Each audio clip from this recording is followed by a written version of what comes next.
ভরতপুরের বিধায়ক হুমায়ুন কবিরকে শোকজ করা হলো। সাম্প্রদায়িক বিতর্কিত মন্তব্যের অভিযোগে শোকজ নোটিশ পাঠালো বিধানসভার শৃঙ্খলা রক্ষা কমিটি। জানা গিয়েছে, হুমায়ুন কবিরকে শোকজের নির্দেশ দিয়েছেন খোদ মুখ্যমন্ত্রী মমতা বন্দ্যোপাধ্যায়। বিরোধী দলনেতা শুভেন্দু অধিকারীর চ্যাংদোলা মন্তব্যে উত্তাল পরিস্থিতি তৈরি হয় রাজ্য বিধানসভায়।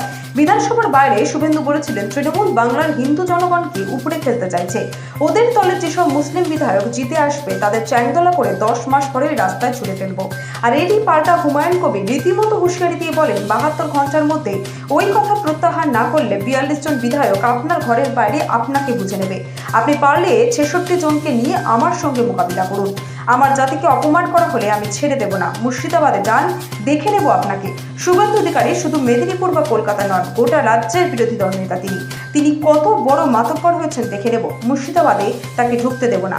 আর এই মন্তব্যের জেরেই উত্তপ্ত হয়ে ওঠে পরিস্থিতি। এরপরেই হুমায়ুন কবিরের মন্তব্য ঘিরে উত্তপ্ত হয় বিধানসভা। বুধবার বিধানসভা থেকে ওয়াকআউট করে বিজেপি।